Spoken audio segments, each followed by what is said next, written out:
ازيكم يا جماعة؟ يلا نروح الجيم. بجد يا جماعة انا مش عارفة اعمل ايه في نفسي، لان انا بقالي فترة طويلة موقفة الجيم بسبب ان انا عملت عملية ليزك. والمفروض عشان عملت عملية ليزك ان انا مثلا استنى حوالي يعني في حدود شهر بس، على ده بالكتير قوي. فانا الموضوع زاد عن حد شوية، وقعدت 10 و12 و11 بدون جيم. ودلوقتي بما ان الامتحانات بدأت، فحاسة ان انا ايه اللي انا بعمله ده؟ انا المفروض ارجع الجيم ولا ايه؟ انا مش عارفة اعمل ايه في نفسي، بس ممكن تكون ده ممكن يكون ده تهرب من المذاكرة، مش عارفة. يلا نروح نعمل قهوة.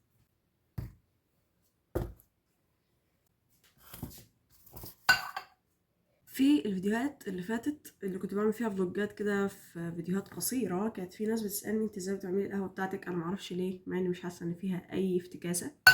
فتعالوا نشوف انا بعمل قهوتي ازاي. حاجة قهوة اكيد يعني، وبحط فيها بحط معلقتين قهوة بالشكل ده.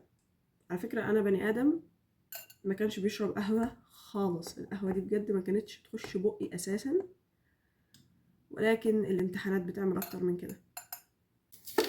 1 2 3. ثانية واحدة. فكت كود النيو كامر، بس للأسف في مشكلة في ايده، يعني اتولد ما بيعرفش يمشي بشكل كويس. فادعوا له ان شاء الله انه يخف.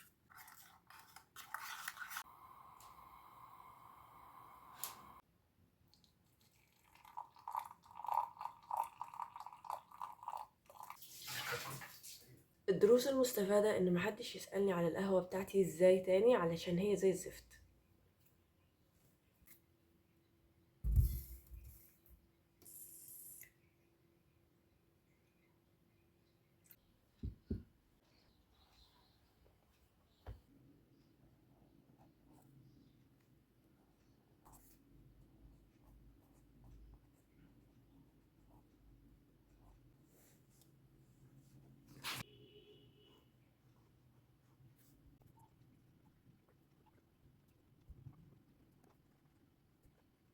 يلا نحط الحاجات بتاعتنا اللي بنروح بيها الجيم. احسن حاجة بحبها في الشتاء ان احنا ممكن نلبس لبس الجيم تحت الهدوم عادي، ما نحسش بالحر، لكن في الصيف الموضوع ده بيبقى مقرف. المهم، اول حاجه هشيل الحاجات المقرفه دي. طبعا كنت جايه من امتحان وبتاع، ف اول حاجه هحطها هي الجلوفز دي، عشان النهارده هلعب upper body، فلازم يكون معايا ده.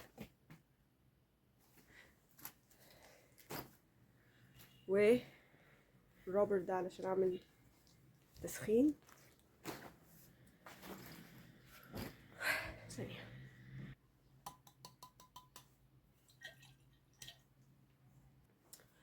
هحط سان سكرين، للاسف ما معيش غير ده، فلو حد يعرف اي سان سكرين يكون كويس يا ريت يقولي، علشان ده مش عاجبني قوي الصراحه.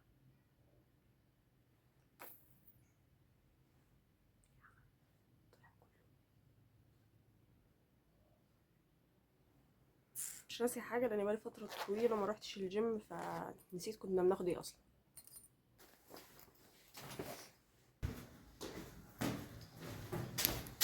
ولون طالع من بره بس مش مهم.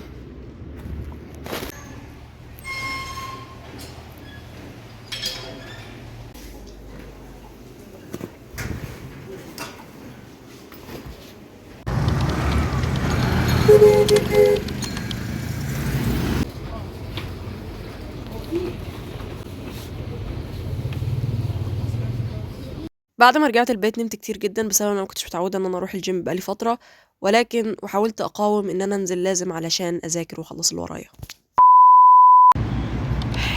مش عارفه احنا امتى هنركب. امتى هنركب؟ قلت لك خدي ده بحط فيه. شوف في زبالة أنا ولا أكتب جيبي. يا ربي يا ربي.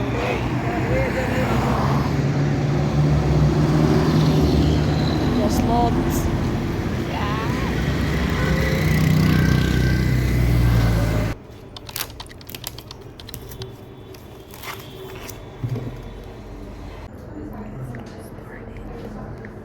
تعذر الاتصال، قاعد محاولة. فتح عندك؟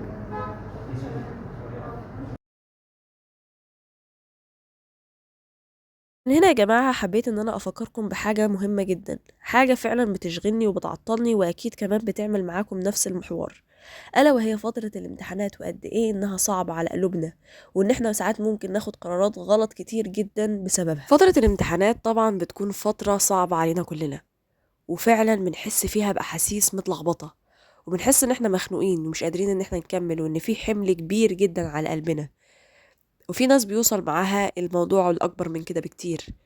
كل اللي أنا حابة أقوله لكم يا جماعة، وحابة أفكر نفسي وأفكركم، إحنا بس مسؤولين عن السعي ومش مسؤولين عن النتيجة. أغلب اللي بيحصل ده وأغلب اللي بنعمله في نفسنا ده بسبب تفكيرنا المفرط في النتيجة، وإن إحنا هنعمل إيه، وإن أنا هعمل إيه في امتحان بكرة. لأ، أنت ذاكر واجتهد واعمل كل اللي تقدر عليه وجيب آخرك وسيب النتيجة على ربنا.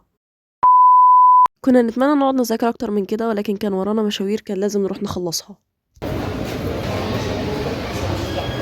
كنتش الصراحة ناوية خالص ان انا اروح اطلب اكل، ولكن انا من الحاجات اللي بعملها خلال فترات الامتحان هي ان انا كنت باكل كتير جدا، ودي من العادات السيئة اللي انا بحاول ابطلها، ولكن حرفيا مش بقدر. رجعت البيت وحاولت ان انا اذاكر محاضرتين، والحمد لله خلاص كده اليوم يكون خلص. اشوفكم في فلوج جديد، سلام.